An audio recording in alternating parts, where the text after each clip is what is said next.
ঠিক কিনা? এই জন্য কবি বলেছে দরজাটা খুলতে খেয়ে যায় ধোকা।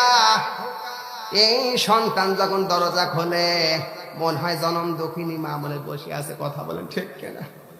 এই জন্য দরজাটা খুলতে খেয়ে যায় ধোকা।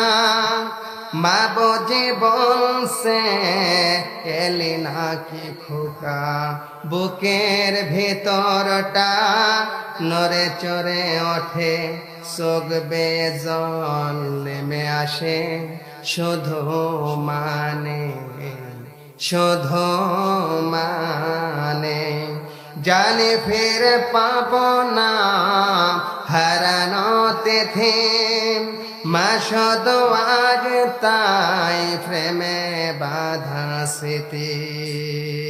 মায়ের শ্রবি ওই প্রেমে বাঁধানো আমার দিকে তাকিয়ে আছে, শুধু মানে শুধু মানে।